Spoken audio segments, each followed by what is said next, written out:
नमस्कार, स्वागत है आपका। मैं हूं आपके साथ प्रियंका और आप देख रहे हैं हमारा खास कार्यक्रम हेल्थ कॉन्फ्रेंस, जिसमें बात होगी सेहत की, बात होगी कोरोना के बदले नए रूप की, बात होगी तीसरी लहर की और कोरोना के डेल्टा प्लस वेरिएंट की। ऐसे कई मुद्दों पर बातचीत करेंगे हमारे खास कार्यक्रम हेल्थ कॉन्फ्रेंस में।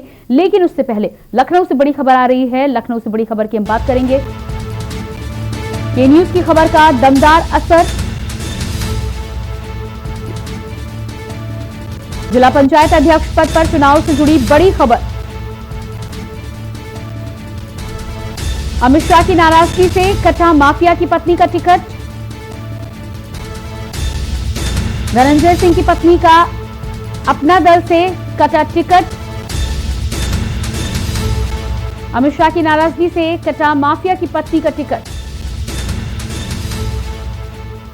धनंजय सिंह की पत्नी अपना दल से टिकट उनका काटा गया है।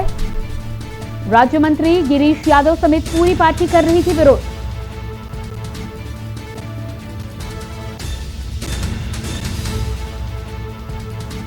रीता पटेल। के न्यूज की खबर का यहां पर दमदार असर देखने को मिल रहा है। अमित शाह की नाराजगी के बाद माफिया धनंजय सिंह की पत्नी का कटा है टिकट। जिला पंचायत अध्यक्ष पद पर चुनाव से जुड़ी बड़ी खबर आपको बता रहे हैं। अमित शाह की नाराजगी के बाद माफिया धनंजय सिंह की पत्नी का काटा गया टिकट। माफिया धनंजय सिंह की पत्नी अपना दल से उनका टिकट कटा है। अमित शाह की नाराजगी से माफिया धनंजय सिंह की पत्नी का टिकट काटा गया है।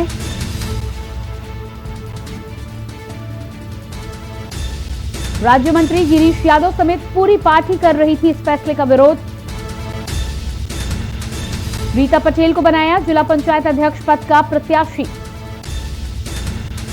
तो माफिया धनंजय सिंह की पत्नी का टिकट काटकर रीता पटेल को नया दावेदार बनाया गया है। जिला पंचायत अध्यक्ष पद चुनाव से जुड़ी बड़ी खबर।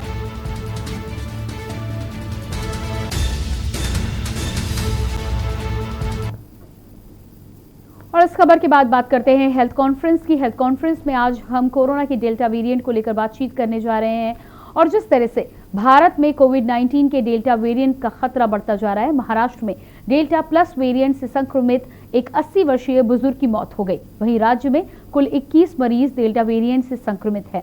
महाराष्ट्र के स्वास्थ्य मंत्री राजेश टोपे ने जालना में मीडिया से बातचीत में यह दावा किया कि कोरोना से होने वाली ये देश में दूसरी मौत है। वहीं महाराष्ट्र में ये पहली मौत है।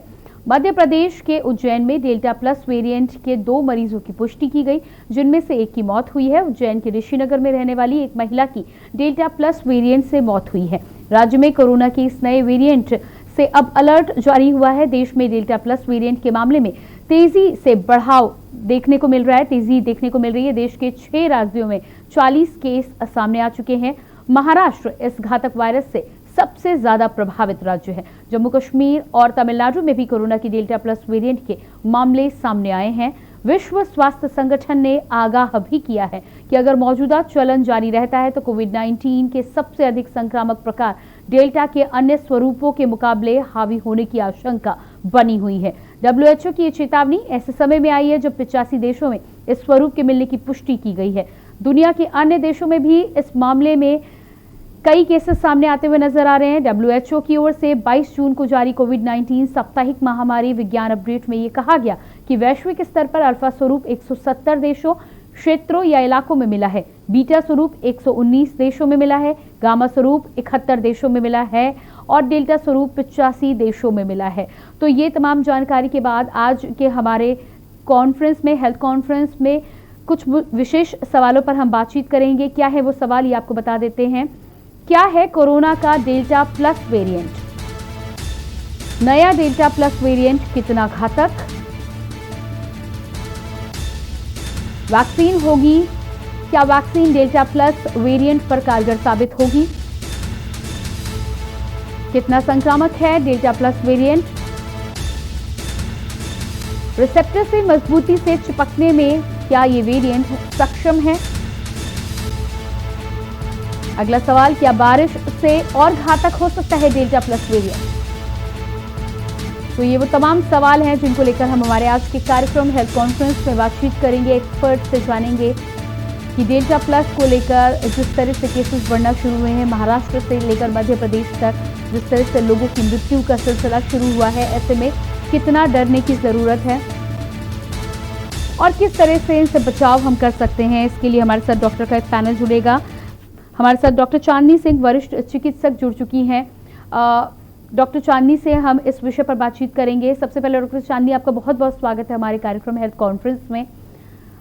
हाँ जी, बताएं। जी, आज हम डेल्टा प्लस वेरिएंट को लेकर बातचीत करने वाले हैं। जिस तरह से माना जा रहा है कि ये वेरिएंट काफ़ी खतरनाक है, बहुत तेज़ी के साथ फैलता है, ऐसे में सबसे पहला सवाल ये है कि डेल्टा प्लस वेरिएंट को लेकर जो दुविधा लोगों के मन में बनी है, क्या इसके जो लक्षण हैं वो दूसरे जो वेरिएंट से कोरोना से उससे भिन्न हैं? क्या हम इससे समझ सकते हैं कि ये जो लक्षण हैं इसके वजह से हम ये क्या पहचान कर सकते हैं कि यदि कोई व्यक्ति शिकार हुआ है तो वो डेल्टा वेरिएंट का शिकार हुआ है? मैम, पहले तो हमें ये चीज़ देखना बहुत ज़रूरी है कि कोविड एक महामारी के रूप में आया है और उसके साथ डीलिंग जिस तरह की हमें रखनी है उसमें हर तरह का एहतियात बरतना बहुत ज़रूरी है। ये एक नॉर्मल वायरस नहीं है। इसने जिस तरह के म्यूटेशंस किए हैं उसकी वजह से जो हमने लास्ट वेव में देखा, जितनी प्रॉब्लम्स हम लोगों को सबको सहनी पड़ी as doctors, as nursing staff, plus जो पेशेंट्स, कि ऐसे ऐसे वेरीड रिस्पॉन्सेज आए हैं और इतनी क्विक म्यूटेशंस में और इतनी कभी कभी कुछ पेशेंट्स इतनी खराब हालत में भी हमारे सामने आए हैं कि उसमें कुछ भी कर पाना एक डॉक्टर के लेवल पे भी बहुत मुश्किल रहा है। इसी तरह से जिस तरह से ये म्यूटेशन कर रहा है वायरस, उसी तरह से ये जो डेल्टा प्लस वेरिएंट आया है इसमें भी जो आपके सिम्टम्स हैं वो जरूरी नहीं है कि सारे पेशेंट हमारे पास सांस फूलने की ही परेशानी के साथ आए।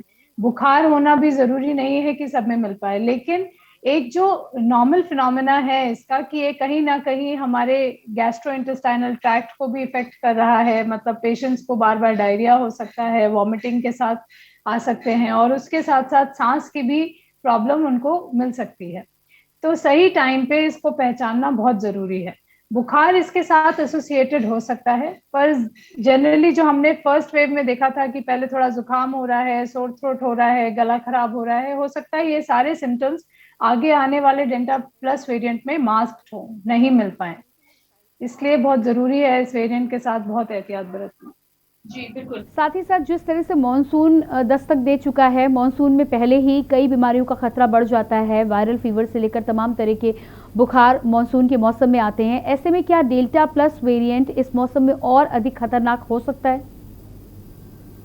मैम, इसमें एक्चुअली डेल्टा प्लस वेरिएंट खतरनाक होने के साथ साथ जो नॉर्मल बुखार इस फेज में रहता है, मतलब जून जुलाई, खासकर जुलाई वाला महीना जो है उसमें बहुत पेशेंट्स हमें नॉर्मल खांसी जुकाम वाले इस तरह के पेशेंट्स आते हैं, तो उस टाइम पे ये वेरिएंट और खतरनाक साबित होगा। उसमें पेशेंट्स को भी ये लगेगा कि अभी तो ये बुखार है, थोड़ा है और हमारे सिम्टम सेटल कर जाएंगे, बट ऐसा जरूरी नहीं है। अगर हम लोगों ने प्रॉपर प्रिकॉशंस नहीं लिए तो यही वेरिएंट अगर आपके अंदर है तो आप इसको ज्यादा ट्रांसमिट करेंगे टू अदर पीपल। जी बिल्कुल। इसके भी जुड़े हुए हैं दीपू अंडमान निकोबार से, जान लेते हैं कि क्या समस्या है इनकी। दीपू जी, बहुत बहुत स्वागत है आपका। क्या सवाल है आपका? हाँ मैडम, मैं बोल रहा हूँ, मैंने अभी वैक्सीन नहीं ली है और यदि डेल्टा वेरिएंट आता है तो मुझे इफेक्ट पड़ेगा क्या डेल्टा वेरिएंट से, या फिर मैं पहले जैसा रहूंगा नॉर्मली? जी, आपने वैक्सीन एक डोज ले ली है या दोनों डोज ले ली है?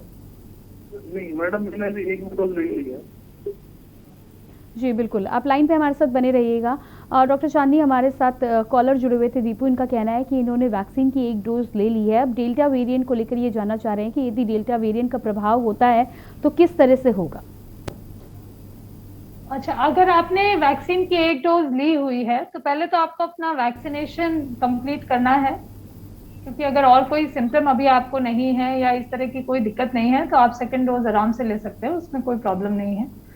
दूसरी चीज है कि डेल्टा प्लस वेरिएंट पर से हम लोग जिस तरह से देखते हैं उसमें जो नॉर्मल सिम्टम्स हैं हमारे कोविड से रिलेटेड वो सारे के सारे मैनिफेस्ट करेंगे, जैसे गैस्ट्रोइंटेस्टाइनल ट्रैक्ट वाले हैं या फिर उसके साथ आपके जैसे मैंने बताया थोड़ी बहुत सांस फूलने की दिक्कतें हैं, ये फिर भी आ सकती हैं। तो उसमें वेरिएंट्स जरूरी नहीं है कि कुछ अलग आए, लेकिन ये जरूर हो सकता है कि वो थोड़ा मास्क रहे, मतलब इतना जल्दी नहीं आए आपके अंदर। लेकिन अगर जरा भी इस तरह के सिम्टम्स आ रहे हैं और वो परसिस्ट कर रहे हैं 2 या 3 दिन से ज्यादा, तो आपको किसी ना किसी डॉक्टर से परामर्श लेना जरूरी है। जी बिल्कुल। डॉक्टर चांदनी, अगला सवाल ये है कि जिस तरह से डेल्टा प्लस वेरिएंट दस्तक दे चुका है पूरे देश में, कई जगह पर हमने केसेस देखे हैं, महाराष्ट्र से लेकर मध्य प्रदेश तक, ऐसे में लोगों के मन में जो एक सवाल बार बार उठ रहा है वो ये सवाल है कि वैक्सीनेशन की जो डोजेस इंडिया में लगाई जा रही हैं, चाहे कोवैक्सीन की बात हो चाहे कोविशील्ड की बात हो, वो कितनी कारगर हैं इस डेल्टा प्लस वेरिएंट पर? हम अभी भी इनके ऊपर स्टडीज चल रही हैं। हम लोग बहुत डेफिनेटिवली तो नहीं कह सकते कि ये वैक्सीन पूरी तरह से इनके अगेंस्ट काम कर पाएंगी, बट फिर भी जो हमारे पास डेटा है अभी तक उसके हिसाब से 75 to 80% प्लस 80% to 85% तक दोनों वैक्सीन, कोवैक्सीन और कोविशील्ड के लिए रिस्पेक्टिवली कहा गया है। प्लस अभी तक डेल्टा प्लस वेरिएंट के लिए क्लियर कट डॉक्यूमेंट कर पाना कि क्या वैक्सीन कितना अच्छा रोल कर पाएगी, वो अभी तो डॉक्यूमेंटेड नहीं है। जी बिल्कुल। जिस तरह से माना जा रहा है कि रिसेप्टर से मजबूती से ये चिपकता है, तो किस हद तक चिपकता है, किस तरह से ये फंक्शन करता है, इस बारे में आपसे जानना चाहेंगे।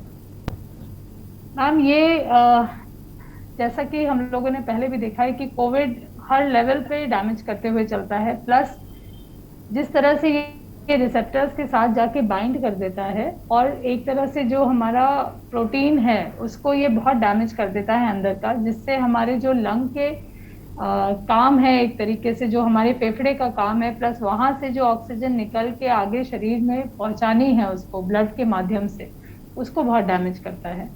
तो वो प्रॉपर ऑर्गन तक, टिश्यू में ऑक्सीजन हमारी नहीं पहुंच पाती है। जो एंड ऑर्गन्स हैं हमारे, जैसे ब्रेन है, किडनीज हैं और ऑर्गन्स हैं, वहां तक ऑक्सीजन पहुंचना बहुत मुश्किल हो जाती है। तो ये ऐसी जगह पे जाके स्ट्राइक करता है और इतनी एक्स्ट्रा क्षमता से जुड़ता है उससे कि उसको निकाल पाना वहां से बहुत मुश्किल हो जाता है। तो हम तो जो ट्रीटमेंट करते हैं वो उसके इफेक्ट्स को किसी तरह से कम करने की कोशिश करते हैं, और जैसे थोड़ी सी इम्यूनिटी डेवलप करती है फर्स्ट वेव सेकेंड वेव के थ्रू, जो पेशेंट्स आपके इन्फेक्ट हुए होंगे उनके कुछ इम्यूनिटी आई होगी, तो उससे ये पेशेंट को लड़ने में थोड़ी सी क्षमता ज्यादा मिलेगी। बाकी ये जो डेल्टा प्लस वेरिएंट है वो आपका लंग के लेवल पे जाके जहाँ पे जुड़ रहा है वो इतना टाइट बॉन्ड है, प्लस जो प्रोटीन वो प्रिवेंट कर रहा है काम करने के लिए, और आगे जिस तरीके का लीकेज वो डेवलप कर देता है फेफड़े के मामले में, तो उससे बहुत डैमेज करता है। जी बिल्कुल। इसके अलावा डॉक्टर चांदनी, जिस तरह से लगातार नई नई रिसर्च आ रही हैं, ऐसे ही आईसीएमआर के द्वारा भी कोविड प्रोटोकॉल में लगातार परिवर्तन किया गया है, प्लाज्मा थेरेपी को बंद किया गया है। बहुत सारी ऐसी दवाइयां जिनको आप पहले इस्तेमाल हो रहा था कोविड ट्रीटमेंट में, उन पर भी अब रोक लगाई गई है। हाइड्रोक्सीक्लोरोक्विन से लेकर आइवरमेक्टिन और रेमडेसिविर पर कहीं ना कहीं इनके यूज़ को कम करने के लिए गाइडलाइंस जारी की गई हैं। तो अब जब कोरोना के नए पेशेंट्स आएंगे या इस समय भी जो पेशेंट्स आते हैं उनको किस तरह से ट्रीट किया जाता है, क्योंकि एक समय में कोरोना की दूसरी लहर के समय इन तमाम दवाइयों को रामबाण की तरह यूज़ किया जा रहा था। हाँ जी मैम, एक्चुअली जैसे मैं अभी भी कहूँगी कि हमारी गाइडलाइंस हमेशा SGPGI, एम सब जगह से फॉलो अप हुई हैं, तो इस चीज़ के लिए भी नई गाइडलाइंस सारी फ्रेम अप हो रही हैं एंड उसको भी यूज़ में लाना हम लोग जल्दी ही फॉलो करेंगे जैसे ही वो गाइडलाइंस भी आती हैं। दो प्लाज्मा थेरेपी का रोल काफ़ी कम हो गया था एंड उसको सब लोगों ने मना ही किया था, तो प्लाज्मा बहुत ज़्यादा यूज़ में नहीं है, ना ही इसके लिए कोई बहुत कारगर साबित हुआ है। मेथिलीन ब्लू ज़रूर लास्ट फेज में हम लोग ने देखा है कि मेथिलीन ब्लू हमने यूज़ किया है पेशेंट्स में और उसके रिजल्ट बहुत अच्छे मिले हैं। फिर भी अभी बहुत क्लियर कट गाइडलाइंस नहीं है, और एज सून एज जैसे ये गाइडलाइंस पूरी आ जाती हैं तो हम लोग इनको फॉलो करेंगे। जी बिल्कुल, आगे बढ़ेंगे हम। और तीसरी लहर को लेकर जिस तरह से माना जा रहा है कि क्योंकि सबसे कम एक्सपोजर अभी तक बच्चों का ही हुआ है, इसलिए कहीं ना कहीं अंदाज़ा ये लगाया जा रहा है कि टारगेट हो सकता है। हालांकि पुख्ता तौर पर अभी तक इस बारे में ना कोई रिसर्च सामने आई है, ना ही इस बारे में पूरी तौर पर जानकारी मिली है। बच्चों की सावधानी के साथ ही बच्चों की वैक्सीन के लिए भी जिस तरह से एम के डॉक्टर रणदीप गुलेरिया ने ये बोला है कि ट्रायल की शुरुआत हो चुकी है और जुलाई से अक्टूबर तक के बीच में वैक्सीन आ सकती है। ऐसे में यदि बीच में तीसरी लहर दस्तक देती है तो क्या कुछ बचाव हमें बच्चों के लिए करना चाहिए? बच्चे देखिए प्रोन है थोड़ा सा इस डेज के लिए ज़्यादा हैं, क्योंकि एक तो कि वो हमारे वैक्सीनेटेड नहीं है पूरी तरीके से, अभी भी। और बाकी पब्लिक को हम ये कह सकते हैं कि अभी काफियों को हमने वैक्सीनेशन करके और एक तरह से सिक्योर किया है, लेकिन बच्चे अभी भी हमारे वैक्सीनेटेड नहीं है। वो ट्रायल चल रहा है उसका, और जितनी जल्दी वो इम्प्लीमेंट हो जाएगा उतना अच्छा है। दूसरी चीज है, क्योंकि बच्चों में इम्यूनिटी लेवल थोड़ा ज्यादा देखा गया है, कई बच्चे जो वैक्सीन के लिए पहले गए भी हैं उनमें ऑलरेडी एंटीबॉडीज मिली हैं, तो इसलिए कहीं ना कहीं वो उन सिम्टम्स के थ्रू गुजरे हैं और उस फेज से निकल के आए हैं। तो बच्चों में कंपेरेटिवली इम्यूनिटी ज्यादा है, और इस चीज के लिए हम लोग मुझे लगता है कि जितना एहतियात बच्चों के साथ बरतनी चाहिए वो बहुत जरूरी है। बच्चों को भी प्रिवेंशन के सारे मेथड्स मुझे लगता है कि एक एक लेवल पे आना बहुत जरूरी है। हैंड वॉश से लेके use of mask, Covid appropriate behaviour एक एक बच्चे में आना बहुत जरूरी है। और ऐसा नहीं है, मैंने देखा है इनफैक्ट बड़ों से ज्यादा बच्चे इन सारी चीजों को कंप्लाई करते हैं। जी बिल्कुल। तो यहाँ पर बच्चों को कहीं ना कहीं कोविड एप्रोप्रिएट बिहेवियर तो आजमाना होगा, लेकिन उसके साथ ही साथ जिस तरह से लगातार फेस चेंजेस होते रह रहे हैं, वैक्सीनेशन के कार्यक्रम को हालांकि आगे बढ़ाया जा रहा है, और पहले ये माना जा रहा था कि प्रेग्नेंट लेडीज़ के साथ ही साथ लैक्टेटिंग लेडीज़ के लिए ये अप्रोप्रिएट नहीं है, लेकिन धीरे से इसको मंजूरी दे दी गई है। प्रेग्नेंट लेडीज़ के लिए मैं एक बार फिर से यहाँ पर आपसे जानना चाहूँगी कि क्या वैक्सीन ले सकती हैं? दूसरी बात, क्या प्रेगनेंसी में ही लेना बेहतर होगा या बच्चे को जन्म देने के बाद वैक्सीन लेना ज़्यादा बेहतर होगा? प्रेगनेंसी में बच्चे को जन्म देने के बाद वैक्सीन लेना ज्यादा बेटर होगा। या तो हम लोग अर्ली फेज ऑफ प्रेगनेंसी में अगर वैक्सीनेट करा रहे हैं तो वो ज्यादा बेटर है। जी इन बिल्कुल। बिटवीन जो हमारा थर्ड ट्राइमेस्टर स्टार्ट होता है ना, उस टाइम पे वैक्सीन लेना बहुत सेफ नहीं है।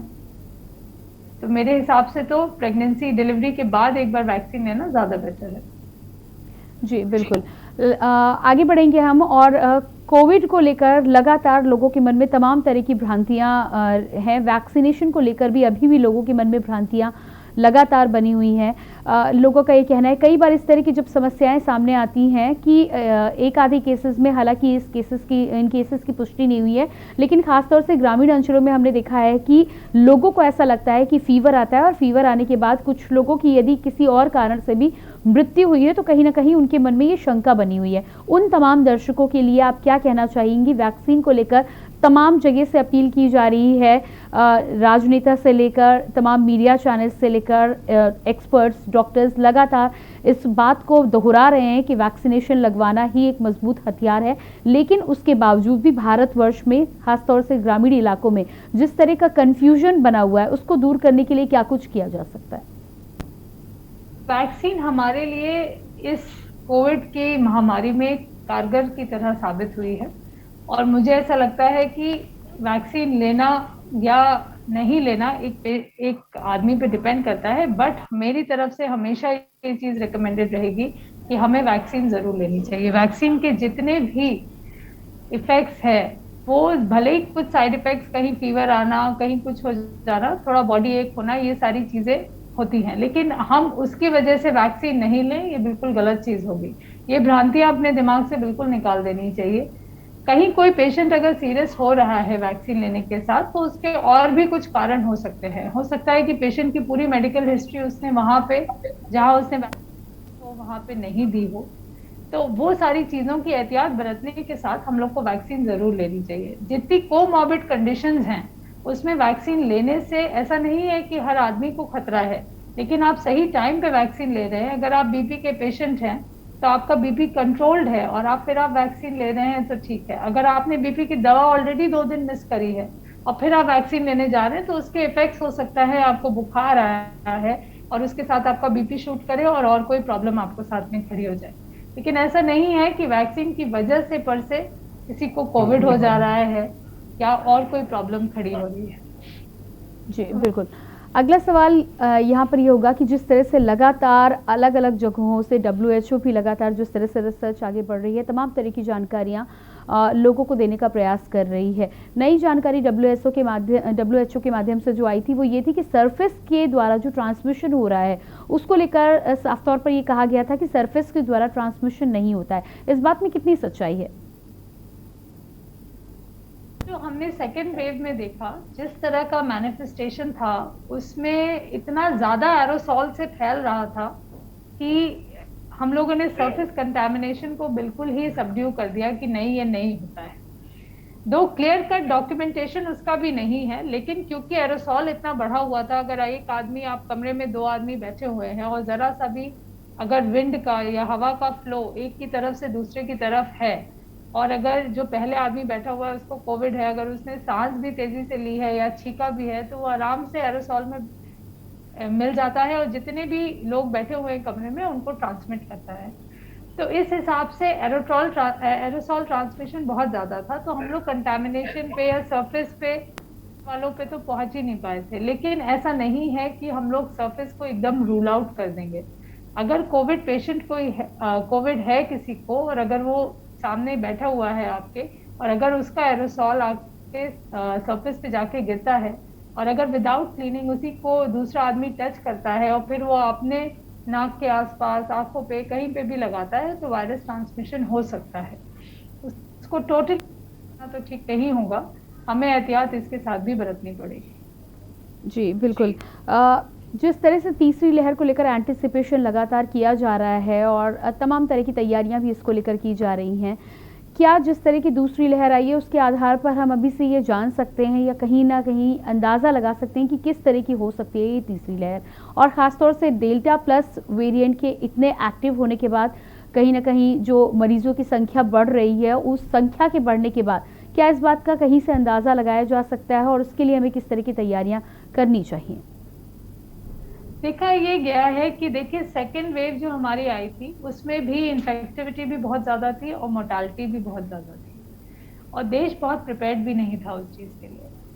डेल्टा प्लस वेरिएंट के साथ इन्फेक्टिविटी तो बहुत नोट करी गई है कि इन्फेक्शंस ये भी है, दो मोर्टालिटी और उस चीज की सीरियसनेस अभी भी बहुत नहीं है। तो उस चीज को डॉक्यूमेंट करने के लिए हमें भी और केसेस भी चाहिए कि जैसे जैसे केसेस आते हैं उनमें हम लोग देख के कि कितना ज्यादा मोर्टालिटी इसमें हो रही है, उसके देख के तब हम लोग और उसको मैनिफेस्ट कर सकते हैं या निकाल सकते हैं उसका रेशियो कंपैरेटिवली पुरानी लहर के हिसाब से। लेकिन अभी जो कंडीशन चल रही है उसके हिसाब से हम लोग का जो सेकेंड वेव रही है उसमें क्योंकि इन्फेक्टिविटी भी बहुत थी और मोर्टालिटी भी बहुत थी, तो डेल्टा प्लस वेरिएंट से हमको घबराना या डरना नहीं है कि आप अगर अपने दिमाग में बैठा लें कि अगर मेरे को इस टाइम पे हो गया तो मेरे को निकलना बिल्कुल मुश्किल है। नहीं, ये चीज नहीं रखनी है। अपनी स्ट्रेंथ बहुत जरूरी है, लेकिन एहतियात उसके साथ बरतना बहुत जरूरी है, वरना इसके इफेक्ट्स कैसे होंगे उसको अभी बता पाना बहुत मुश्किल है। लेकिन फिर भी इसमें इन्फेक्टिविटी हो सकता है उतने ही लेवल की हो जितनी सेकेंड वेव में थी। मोर्टालिटी जरूरी नहीं है कि उतनी। जी बिल्कुल। हमारे साथ अगले कॉलर संजय गाजियाबाद से बने हुए हैं। जी संजय जी, बहुत बहुत स्वागत है आपका। क्या सवाल है आपका? संजय जी, क्या आप मुझे सुन पा रहे हैं? संजय जी से शायद हमारा संपर्क नहीं हो पा रहा है। आगे बढ़ेंगे हम। और डॉक्टर चांदनी, म्यूकरमाइकोसिस की यदि हम बात करें तो कई कोविड पेशेंट्स में ब्लैक फंगस, वाइट फंगस, अलग अलग तरह के फंगस सामने आए। म्यूकोमाइकोसिस के काफ़ी केसेस देखने को मिले हैं। यदि व्यक्ति अपनी सावधानी करना चाहे, बचाव करना चाहे, कोविड बीमारी से उभरा है, या फिर कई तरह के फीवर इस तरह भी होम आइसोलेशन में लोग रहे हैं जिन्हें पूरी तरह से पता नहीं है, टेस्ट नहीं हुआ कि उन्हें कोविड वाकई में हुआ था या वायरल हुआ था, ऐसे लोगों को किस तरह से बचाव करना चाहिए? देखिए, इस समय जो फंगस के केसेस एकदम से शूट अप करे थे हमारे आफ्टर कोविड, तो उसमें हर तरह की फंगस हमें देखने को मिली। कहीं black fungus, initially black fungus का प्रकोप ज्यादा रहा, फिर उसके बाद कहीं वाइट फंगस, येलो फंगस, ये सारी फंगस हम लोग पहले भी केसेस में देखते आए हैं, ऐसा नहीं है कि नहीं मिली है। लेकिन हाँ, कोविड के टाइम पे ऑलरेडी पेशेंट की इम्यूनिटी इतनी डाउन होती है, इतनी बुरी बीमारी से जूझ के वो निकला होता है, और उसके बाद इस तरह की मैनिफेस्टेशन हो जाने के बाद उसकी और अंदर की हिम्मत भी टूटती है, प्लस और दिक्कतें भी साथ में खड़ी होती है। तो बहुत एहतियात बरतनी जरूरी है। फंगस को कोई ना कोई एक माध्यम चाहिए ग्रो करने के लिए, तो इसके लिए बहुत जरूरी है कि हम लोग सफाई पर बहुत ध्यान रखें। जो भी हमारी फूडिंग हैबिट्स हैं उसके ऊपर बहुत ध्यान रखें। अगर हम कोई भी चीज ले रहे हैं मुंह के अंदर, मुंह का माउथ वॉश और ओरल हाइजीन मेंटेन करना बहुत जरूरी है। कोई भी खाना लगा रह गया है तो वो आप उस समय उस फंगस के लिए और अगर इन्फेक्शन है आपकी बॉडी में तो वो दोनों चीज़ें एकदम बूम कर जाती हैं। कहीं का भी अगर आपका इम्यूनिटी बहुत डाउन है, कोई आपका दांत ऑलरेडी कैरीड है, वहाँ इन्फेक्शन उसमें बार बार होता रहता है, प्लस इस टाइम पे हमने जब कोविड में पेशेंट्स को स्टेरॉइड्स दिए हैं, ट्रीटमेंट दिया है, ऑक्सीजन थेरेपी दी गई है, तो उस टाइम पे ये फंगस बढ़ने के चांसेस ज़्यादा रहते हैं। तो हमें जल्दी से जल्दी इन दवाइयों को जितना हम कम कर सके अपने ट्रीटमेंट में वो ज़रूरी है। ऑक्सीजन थेरेपी को भी हम जितनी जल्दी विड्रॉ कर सकें वो ज़रूरी है, उससे फंगस होने के चांसेस कम हो जाते हैं। प्लस अपनी हाइजीन मेंटेन करना बहुत ज़रूरी है, जी ओरल हाइजीन खासकर। बिल्कुल डॉक्टर चांदनी, आप हमारे साथ बने रहिएगा। एक छोटे से ब्रेक के लिए हम यहाँ पर रुक रहे हैं और अपने दर्शकों को लगातार बता दें कि हेल्थ कॉन्फ्रेंस में आज हम कोरोना के डेल्टा प्लस वेरिएंट को लेकर बातचीत कर रहे हैं। कितना खतरनाक है ये वेरिएंट, किस तरह से हमें बचाव करना चाहिए, इसके अलावा कोरोना को लेकर किस तरह की सावधानी और बचाव की हमें अभी भी ज़रूरत है, क्योंकि कोरोना कम ज़रूर हुआ है लेकिन ख़त्म नहीं हुआ है। यदि आपके किसी प्रकार के सवाल हैं तो आप हमें कॉल कर सकते हैं। कॉल करने के लिए नंबर्स लगातार आप अपने टीवी स्क्रीन पर देख सकते हैं। फिलहाल रुकेंगे एक छोटे से ब्रेक के लिए, जल्द वापस आते हैं।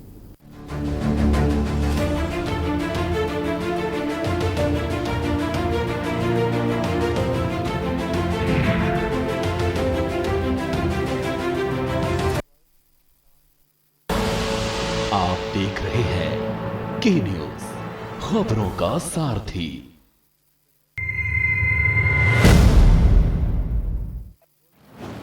पापा को, मम्मी को, दादा को, दादी को, चाचा को, चाची को, मामा को, मामी को, कोरोना को हराना है, टीका जीत का लगवाना है।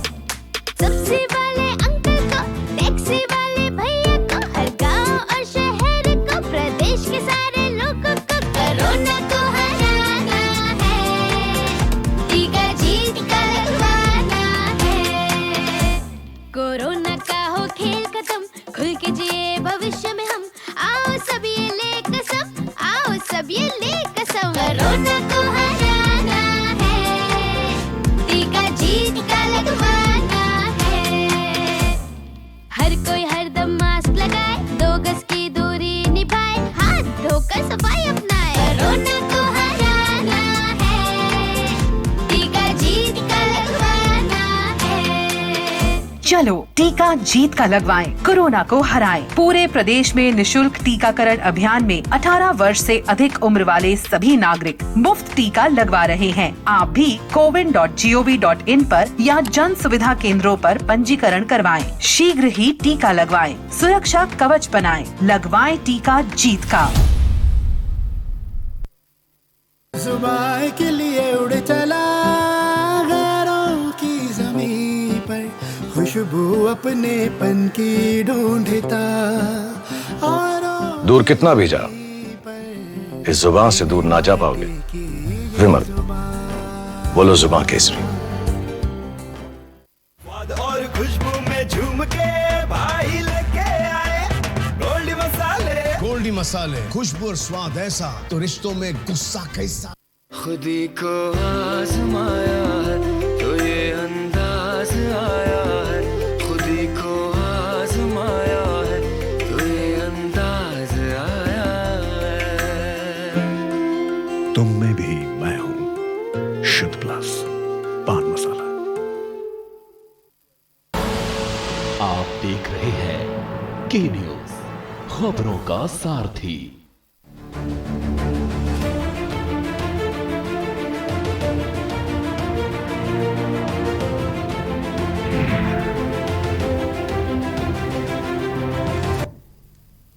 ब्रेक के बाद एक बार फिर आप सभी दर्शकों का बहुत बहुत स्वागत है हमारे खास कार्यक्रम हेल्थ कॉन्फ्रेंस में। हेल्थ कॉन्फ्रेंस में हम विशेष तौर पर आज डेल्टा प्लस वेरिएंट को लेकर बातचीत कर रहे हैं। जिस तरह से जानकारी के अनुसार डेल्टा प्लस वेरिएंट से हमें घबराने की ज़रूरत नहीं है, लेकिन सावधानियां आपको उसी तरह से बरतते रहना है।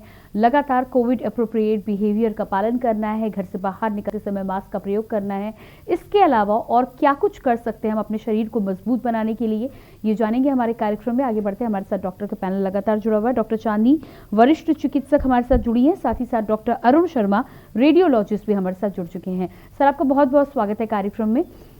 कोरोना की डेल्टा वेरिएंट को लेकर अपने कार्यक्रम में आज हम चर्चा कर रहे हैं। डॉक्टर अरुण, तमाम तरीके की बातचीत हमने डॉक्टर चांदी के साथ की है। यहाँ पर आपसे ये जानना चाहेंगे कि जिस तरह से इस वेरिएंट को बोला जा रहा है कि बहुत फ्रीक्वेंसी के साथ फैलता है, इसकी फ्रीक्वेंसी बहुत अधिक है और कहीं ना कहीं जिस तरह से फैलता है, यदि इतनी तेज़ी से फैलता है तो तीसरी लहर में किस तरह का प्रभाव होगा, उसको लेकर बहुत सारे लोगों के मन में सवाल उठ रहे हैं। क्या कहना है आपका इस वेरिएंट को लेकर? देखिए, मेरा ये मानना है कि तीसरी वेव जब भी आती है, अमूमन ये स्टडी की गई है कि वो ज़्यादा उनमें स्ट्रेंथ नहीं होती है उस वेव में। अमूमन वो वीक टाइप की स्टेजेज होती हैं उसमें, जो वेव जो भी आती है। अभी तक तो यही मतलब मालूम चला है, लेकिन जो वायरस है इसका म्यूटेंट किस तरह का बिहेवियर करेगा, किस तरह से बॉडी में रिएक्ट करेगा, किस तरह का एंटीजन एंटीबॉडी रिएक्शन करेगा, ये आप पता नहीं लगा सकते जब तक कि वो कोई चीज एस्टेब्लिश नहीं हो जाए। तो इसलिए ऐसा कुछ डरने की कोई जरूरत नहीं है कि डेल्टा जो वेरिएंट आने वाला भी है तो वो फैल भी सकता है, लेकिन उसकी इफेक्टिविटी कितनी होगी ये कोई नहीं कह सकता है अभी तक। क्योंकि अभी तक डेल्टा जैसा भी कहते हैं कि साउथ इंडिया में, बॉम्बे में कुछ इधर उधर पाया गया है, लेकिन अभी भी उससे उतना घातक वेरिएंट अभी तक नहीं हो पाया है जितना कि सेकंड वेव में जो वेरिएंट था वो घातक था। तो इसलिए कोई डरने की जरूरत नहीं है। अब तो ऐसा है कि गवर्नमेंट ने वैक्सीन अवेलेबल है, वैक्सीनेशन हो जाएगा और मेरे अंदाज से 1-1.5 महीने में 60-70% लोग वैक्सीनेटेड हो जाएंगे। तो वायरस उतना इफेक्टिव नहीं रहेगा, न उतना नुकसान करेगा जितना कि सेकंड वेव में उसने किया। और सेकंड वेव वाले जो वायरस था उसने इसलिए वो घातक हो गया कि उसने लंग्स को अटैक किया, क्योंकि उसने लंग्स में कैपिलरी क्लॉटिंग शुरू कर दी, दूसरे इन्फेक्शन शुरू कर दिए, तो इसलिए वो इतना घातक हो गया। यदि वो पहली वेव की तरह ही कोरोना जैसे कोरोना है, खांसी है, गला खराब है, इतना ही कर पाता तो वो उतना घातक नहीं होता। लेकिन ये लंग्स को इसने पकड़ा और ये उन लोगों में और भी घातक हो गया जिनकी इम्यून सिस्टम बहुत कमजोर था। और वो लोग जो डायबिटिक थे, हाइपरटेंसिव थे, कार्डियक पेशेंट थे, जो क्रॉनिक इलनेस जिनको थी या जिनको लंग्स में क्रॉनिक ब्रोंकाइटिस था या एम्फाइसीमा था या अस्थमेटिक पेशेंट थे, उन लोगों को इसने ज्यादा तेजी से पकड़ा और उनको ज्यादा नुकसान पहुंचाया। इसलिए कोई और जो वैक्सीनेशन ये चल रही है, कोविशील्ड है या कोवैक्सीन है, जो भी है, इसकी इफेक्टिविटी अगेंस्ट डेल्टा जो म्यूटेंट वायरस है इसके अगेंस्ट की है। इसलिए कोई घबराने की बात नहीं है, सब लोग वैक्सीनेट कर लें, वहाँ कोरोना प्रोटोकॉल है उसको फॉलो कर लें और जब भीड़ वाले इलाकों से बचें और इतना सब कुछ कर लेंगे तो हम लोग इससे बच लेंगे और इसका मुकाबला भी कर लेंगे। और हम सब लोग अब थोड़े से कॉन्शियस हो ही गए हैं, गवर्नमेंट भी कॉन्शियस हो गई है सेकेंड वेव के बाद, तो अब आने वाली वेव का हम मुकाबला कर लेंगे अच्छी तरह से, कोई घबराने की जरूरत नहीं है। जी बिल्कुल, जिस तरह से यहाँ पर आपने जानकारी दी है ये अच्छी बात है कि हमारे पास कहीं ना कहीं हथियार के रूप में वैक्सीनेशंस भी उपलब्ध हैं। अगला सवाल मेरा आपसे ये है कि वैक्सीनेशन यदि होता है और वैक्सीनेशन होने के बाद जो एंटीबॉडीज़ की बात की जाती है, तो यदि हमारे शरीर में एंटीबॉडीज़ बन जाती हैं और कोरोना में जिस तरह से नए नए म्यूटेशन हो रहे हैं, नए नए वेरिएंट सामने आ रहे हैं, ऐसे में ये जो वैक्सीन हम सबको लगाई जा रही है, ये जो वैक्सीन हमें दी जा रही है, ये कब तक हम पर प्रभावी होगी और क्या ऐसा भी हो सकता है कि नए वेरिएंट्स आए जिन पर ये वैक्सीन काम ना करें? अभी तक जो स्टडी हुई है दुनिया में उसमें यही वैक्सीन जो नए नए वेरिएंट जो दुनिया में आए हैं उनके अगेंस्ट भी ये इफेक्टिव रही है। इसलिए क्योंकि जो इस वैक्सीन से एंटीबॉडी बॉडी में बन रहे हैं वो बेसिकली बॉडी प्रोटीन के अगेंस्ट ही बनते हैं, तो कितनी ही म्यूटेट कर जाएगा, लेकिन कुछ प्रोटीन का जो वो है पार्ट है वो हमेशा उसके डीएनए आरएनए में बना रहेगा। इसलिए ये वैक्सीन हमेशा इफेक्टिव रहेगी और चाहे कोई भी वेरिएंट आ जाए उसका, तो इसलिए उससे डरने की जरूरत नहीं है। बस ये है कि सबको अवेयर करके वैक्सीनेट करा देना चाहिए, किसी को डरने की जरूरत नहीं है। जी बिल्कुल।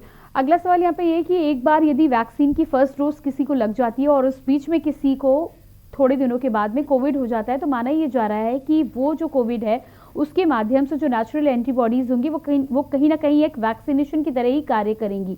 ऐसे में जो तीसरा टीका होगा वो एक बूस्टर का काम होगा और उसके गैप की अवधि को भी बढ़ा दिया जाता है। इस बात में कितनी सच्चाई है?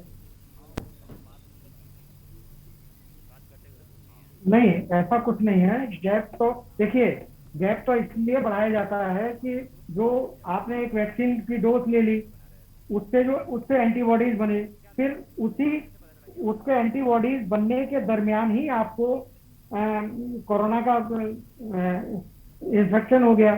तो जो कोरोना का इन्फेक्शन हुआ, जो प्रोटीन जो आरएनए गया आपके बॉडी में, तो उसके अगेंस्ट फिर एंटीबॉडीज बने, तो आपके पास डबल एंटीबॉडीज हो गए। तो इसलिए उसको कहते हैं कि उसमें थोड़ा डिस्टेंस दे दिया जाए सेकेंड डोज में, क्योंकि इनके पास plenty amount of antibody body में अवेलेबल है। और उन लोगों को ज्यादातर ये है कि जो सेकेंड डोज लगती है वो एज ए बूस्टर काम करती है, एज ए बूस्टर डोज वो काम करती है, इसलिए उसको थोड़ा सा उसका इंटरवल बढ़ाया जाता है। जी बिल्कुल, आप बने रहिएगा हमारे साथ। डॉक्टर चांदनी, अगला सवाल यहाँ पर आपसे करूंगी कि वैक्सीनेशन को एक मजबूत हथियार हम सब ज़रूर मान रहे हैं, लेकिन वैक्सीनेशन हो जाने के बाद भी अपनी बॉडी को नेचुरल इम्यूनिटी देने के लिए, नेचुरल इम्यूनिटी मजबूत करने के लिए और क्या कुछ किया जा सकता है? क्या खाने के माध्यम से या अपनी एक्टिविटी के माध्यम से हम अपने बॉडी को और अधिक मजबूत बना सकते हैं कि तीसरी लहर के लिए हम तैयार हो सकें? वैक्सीन तो खैर हमारे एक इम्यूनिटी बूस्टर की तरह काम कर ही रही है, लेकिन उसके अलावा जो हमारे अपने मैकेनिज्म है उनको हमें कभी नहीं छोड़ना चाहिए। हेल्दी फूड बहुत ज़रूरी है, फ्रूट्स का सेवन करना, हरी सब्जियों का सेवन करना, ये सब बहुत ज़रूरी है। उसके अलावा जो हम लोग और नेचुरल चीज़ें हैं, नेचुरल इंग्रेडिएंट्स हैं जो हमारे खुद के रसोई घर में अवेलेबल हैं, उनके साथ हम लोग चीज़ें बना के लोगों ने देखा है, काढ़ा पीना, ये सारी चीजें अपने आप में एक इम्यूनिटी बूस्टर की तरह काम करती हैं। उसमें ये जो सारे इंग्रेडिएंट्स हैं वो आपको इन्फेक्शन से प्रिवेंट करते हैं। तो अगर आप ये सारी चीजें अपने सेवन में ले रहे हैं तो इससे कहीं ना कहीं आपकी इम्यूनिटी को बढ़ावा मिलेगा। साथ ही साथ मुझे लगता है कि योगा करना अपने आप में एक बहुत ही मजबूत इम्यूनिटी आपको प्रोवाइड करती है। इससे आपकी बॉडी फिट भी रहती है, आपको बहुत ज्यादा बाहर कहीं जाने की भी जरूरत नहीं है। और अगर आप ये सारी चीजें कर रहे हैं तो लंग की ब्रीदिंग एक्सरसाइजेज, आपकी एक तरह से लंग की कैपेसिटी को बढ़ाना, ये सारी चीजें योगा से हमें मिलती हैं। तो एक तरह से बॉडी का मूवमेंट भी करना उतना ही जरूरी है। आप अगर एकदम ही इस चीज को छोड़ देंगे तो वो ठीक नहीं होगा। साथ में आप हेल्दी फूड का सेवन करें, हेल्दी चीजें खाएं जो कि सीजनल है, मिल सकती हैं इसी सीजन में, उन सारी चीजों को लेना बहुत जरूरी है। जी बिल्कुल। डॉक्टर अरुण, कोरोना पॉजिटिव जब कोई पेशेंट होता है तो अक्सर लंग्स के इन्फेक्शन को देखने के लिए बीच में हम देख रहे थे कि सीटी स्कैन बहुत ज़्यादा मात्रा में कराया जा रहा था। ऐसे में लोगों के मन में कई बार सवाल आ रहे थे और कई बार लोगों का ये कहना था कि बहुत अधिक संख्या में यदि सीटी स्कैन कराया जाता है तो कहीं ना कहीं इसका बुरा प्रभाव व्यक्ति के शरीर पर भी पड़ता है। आपके माध्यम से ये जानना चाहेंगे कि क्या वाकई सीटी स्कैन ज़्यादा से ज़्यादा मात्रा में कराना लोगों को हानिकारक साबित हो सकता है? और दूसरी बात ये कि यदि सीटी स्कैन ना कराना चाहे व्यक्ति तो उसका दूसरा ऑप्शन क्या हो सकता है कोविड में बीमारी को ज़्यादा बेहतर तरीके से जानने और समझने के लिए? देखिए, मेरा तो ये मानना है कि सीटी स्कैन की बहुत ज़रूरत नहीं है। वो उन्हीं पेशेंट्स में सीटी स्कैन की जरूरत पड़ती है जब, क्योंकि मैक्सिमम 80 से 90% जो पेशेंट हैं यदि एक प्लेन एक्सरे टेस्ट करा लेंगे तो उनका जितना भी इंफेक्शन का एरिया है वो सब उसमें आ जाएगा। और अकेले एक सिंपल एक्सरे से, चेस्ट एक्सरे से आप पता लगा सकते हैं कि कितना कोविड का इन्फेक्शन है। सीटी स्कैन केवल उन लोगों की जरूरत है जिनमें कि एक्सरे नेगेटिव है, आरटीपीसीआर टेस्ट नेगेटिव है, या किसी भी क्लिनिकल साइन से आप नहीं पहुंच पा रहे हैं वहां तक, तो फिर अंतिम ये है कि सीटी स्कैन करा लीजिए। और दूसरा ये भ्रम जो फैलाया जा रहा है कि सीटी स्कैन में बहुत रेडिएशन है, ऐसा नहीं है। सीटी स्कैन में एक लंग्स के जो सीटी स्कैन है उसमें 13 से 14 स्लाइड्स ली जाती है और एक स्लाइड में जो रेडिएशन लगता है वो इक्वल टू 1 एक्सरे। तो 13 से 14 जो एक्सरे, मतलब आप ये समझिए एक चेस्ट का सीटी स्कैन आप कर रहे हैं तो 13 से 14 एक्सरे कर रहे हैं, उतने के बराबर रेडिएशन है। तो नेचुरल है कि एक्सरे से ज्यादा रेडिएशन है ही है उसमें। तो लेकिन उसको तभी कराएं जब बहुत जरूरत हो सीटी स्कैन की, अन्यथा सीटी स्कैन के लिए जाने की जरूरत नहीं है, सिंपल एक्सरे करा लें, उसी से पता लग जाएगा कि कोरोना में कितना इन्फेक्शन है लंग्स का। जी बिल्कुल।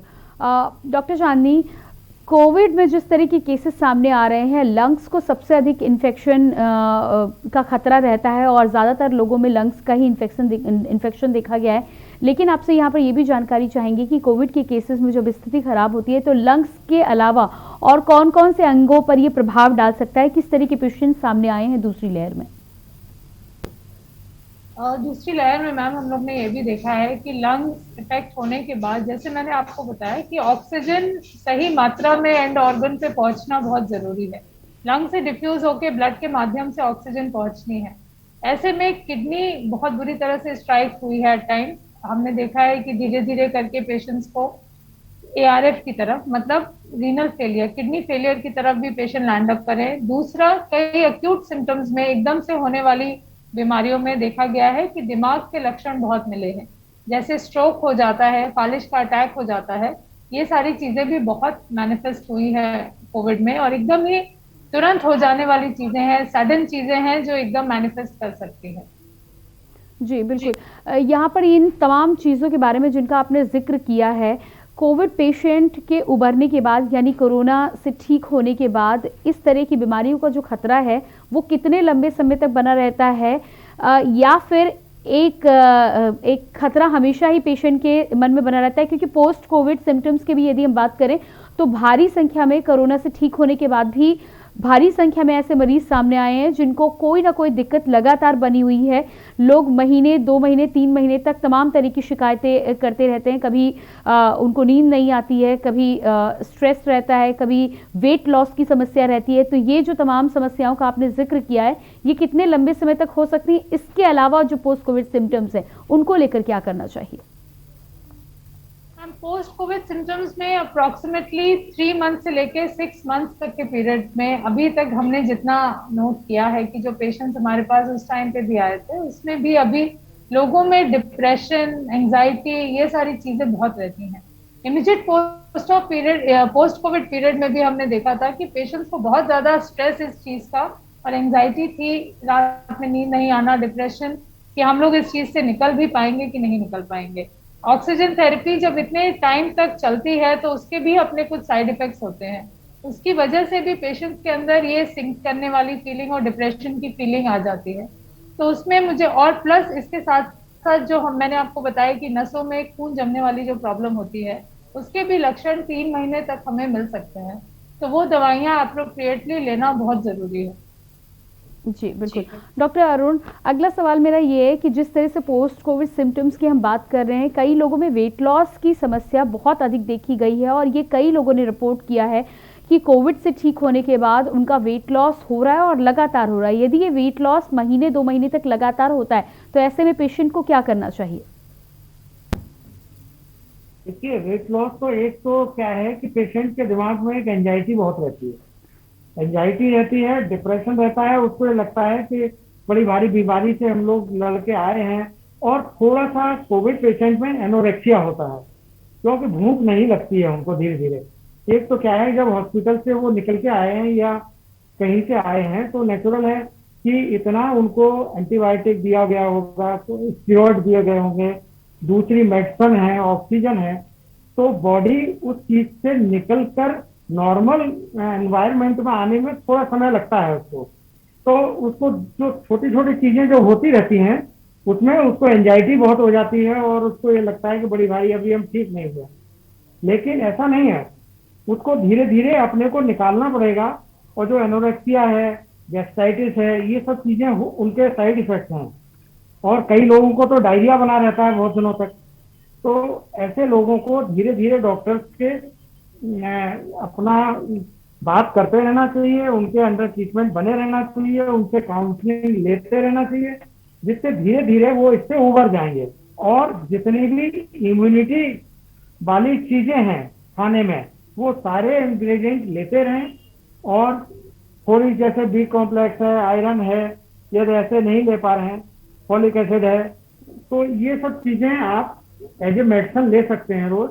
और खाना तो कोशिश ये करनी चाहिए कि जितना चाहे थोड़े थोड़े स्टेप में खाना लें, लेकिन खाना दिन भर में पहले 2-3 बार खाते हैं तो अब 6-7 बार लें, थोड़े थोड़े अमाउंट में लें, जिससे कि बॉडी धीरे धीरे धीरे धीरे उस चीज के लिए अभ्यस्त हो जाएगी और आपका डाइजेस्टिव सिस्टम फिर धीरे धीरे काम करने लगेगा। तो इससे उभरने के लिए थोड़ा समय देना पड़ेगा उसको, लेकिन मेंटली उसको बिल्कुल निश्चिंत रहना पड़ेगा कि मैं बिल्कुल ठीक हूँ। और जब तक वो मेंटली ठीक नहीं रहेगा, धीरे हर चीज में उसको बीमारी लगेगी, हर चीज में। क्योंकि बहुत से लोगों को नेचुरल है कि ब्रेन को भी इफेक्ट किया है इसने, हार्ट को भी इफेक्ट किया है इसने, लंग्स को भी इफेक्ट किया है इसने।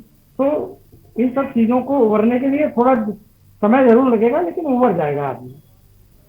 जी बिल्कुल। डॉक्टर चांदनी, जिस तरह से पोस्ट कोविड को लेकर ही हम यहाँ पर बातचीत कर रहे हैं, कई चीज़ों को जानने का प्रयास कर रहे हैं। पोस्ट कोविड के बाद जिस तरह से मरीज जब ठीक होने लगता है तो डाइट को लेकर यहाँ पर बात की जा रही है। व्यक्ति को पहले ही टेस्ट को लेकर प्रॉब्लम होती है, लेकिन कहीं ना कहीं स्थितियों को संभालने के लिए कई बार लोग हाई प्रोटीन डाइट का भी सहारा ले लेते हैं। तो एक व्यक्ति जो कोविड से अभी उभरा है उसके लिए क्या हाई प्रोटीन डाइट अप्रोप्रिएट होगी या यहाँ पर लिमिटेड मात्रा में ही प्रोटीन का सेवन करना चाहिए? देखिए, बहुत अच्छी बात हमारे खाने में ये है कि एक इंडियन डाइट, अगर आप एक इंडियन थाली को देखेंगे तो वो अपने आप में संपूर्ण है, उसमें कुछ घटाने बढ़ाने की बहुत ज़रूरत नहीं है। अगर आप सही मात्रा में ले रहे हैं तो कुछ अमाउंट ऑफ प्रोटीन है, कुछ अमाउंट ऑफ कार्बोहाइड्रेट है, कुछ अमाउंट ऑफ फैट है और कुछ विटामिन मिनरल्स जो हम लोगों को अपने जिस तरह से मैंने बताया कि हरी सब्जियों से प्लस फ्रूट्स के माध्यम से मिल सकते हैं। तो ये सारी चीज़ें देखते हुए मुझे लगता है एक इंडियन डाइट अपने आप में संपूर्ण है। उसमें ऐसा नहीं है कि हमें बिल्कुल हाई प्रोटीन डाइट पे चले जाना है, उसके कुछ अपने साइड इफेक्ट्स हैं, आपको कॉन्स्टिपेशन बना रह सकता है और दिक्कतें खड़ी हो सकती हैं। तो इसलिए इस तरह की एक बैलेंस डाइट लेना बहुत ज़रूरी है और उसके साथ फ्रेश वेजिटेबल्स और फ्रूट्स खाने साथ में बहुत ज़रूरी है। जी आगे बढ़ेंगे। इसके अलावा जिस तरह से मॉनसून की भी हम बातचीत कर रहे थे, कोरोना से बचाव की तो हमने यहाँ पर बातचीत की है, लेकिन मॉनसून में जिस तरह से तमाम अन्य बीमारियों का भी खतरा बना रहता है, साफ सफाई को लेकर तो हमने बातचीत की है, लेकिन अपनी बॉडी को मॉनसून में और अधिक मजबूत करने के लिए क्या कुछ किया जा सकता है? साथ ही साथ एटमॉस्फेयर की जब हम बातचीत करते हैं तो घर के बाहर तो अक्सर जिस तरह का माहौल रहता है लोग सफाई की कोशिश ज़रूर करते हैं, लेकिन ख़ास तौर से म्यूकरमाइकोसिस हो या इस तरह की तमाम अन्य बीमारियां हो या वायरल बीमारियां, उनसे बचाव के लिए और क्या कुछ किया जा सकता है मॉनसून के समय में? मॉनसून के समय में क्या, ये तो हर टाइम पे ही हमें एहतियात बरतना बहुत ज़रूरी है। आपको साफ सफाई मेंटेन रखना बहुत ज़रूरी है। उसके साथ साथ जिस तरह का एटमॉस्फेयर इस टाइम पे होता है, थोड़ा प्रिकॉशन लेना ज़रूरी है। इस वाली बारिश में भीगने का या बार बार रेन वाटर से संपर्क में आने का ये सीज़न बिल्कुल नहीं है, क्योंकि इस टाइम पे सीजनल फ्लू होना बहुत आम बात है।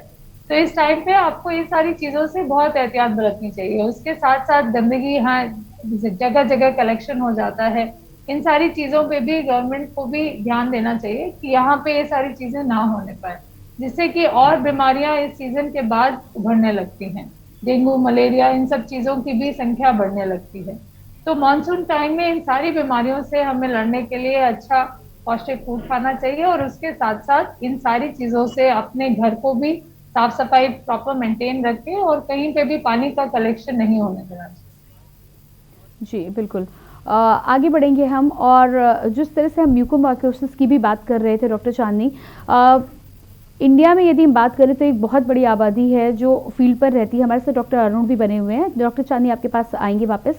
डॉक्टर अरुण, अगला सवाल मेरा यहाँ पर आपसे है कि जिस तरह से भारत में आबादी को हम जानते हैं एक बड़ी संख्या है जो किसानों की है, लगातार मिट्टी के बीच में काम करते हैं, और जब म्यूकोमाइकोसिस की बात आई थी, ब्लैक फंगस, वाइट फंगस की बात आई थी, तब तमाम लोगों का कहना था कि गार्डनिंग के समय भी आपको बहुत चीज़ों की सावधानी बरतनी है। तो यहाँ पर ख़ास तौर से गार्डनिंग जिन लोग को करना पसंद है उनके लिए और किसानों के लिए आप क्या सावधानी बरतने की सलाह देती हैं? क्योंकि मानसून का मौसम भी चल रहा है, तमाम तरह की स्थितियां वहां पर बनती हैं, और साथ में साथ कोविड के साथ जिस तरह की स्थिति इस समय बनी हुई है, चाहे वो ब्लैक फंगस को लेकर हो या तमाम तरह के और म्यूकोमाइकोसिस को लेकर हो, तो क्या कुछ सावधानियां आम आदमी को जो मिट्टी के बीच में रहकर काम कर रहा है उसे करनी चाहिए? देखिए, कुछ चीजों को वो अपने जीवन में यदि अपने बिहेवियर में अपना लेगा तो किसान के लिए और जो भी लोग गार्डनिंग वगैरह करते हैं उनके लिए बहुत फायदेमंद है।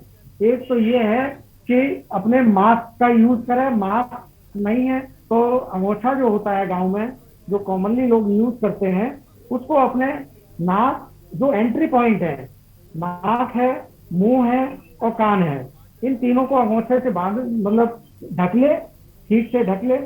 और ये 3 एंट्री पॉइंट ये बंद हो जाएंगे तो फिर ये समझिए कि जो वायरस है उसका एक तो एंट्री पॉइंट खत्म हो जाएगा। दूसरा क्या है, किसानों के साथ सबसे बड़ी अच्छी बात ये होती है कि वो भीड़ में काम कम करते हैं। वो जब खेत में काम करते हैं, यदि ट्रैक्टर भी चलाएंगे तो 1 आदमी या 2 आदमी, तो उनके यहाँ डिस्टेंसिंग वगैरह बनी रहती है। तीसरा, वो अपने जो हाइजीन है, हैंड वॉश है, जरूर करते रहे बीच बीच में।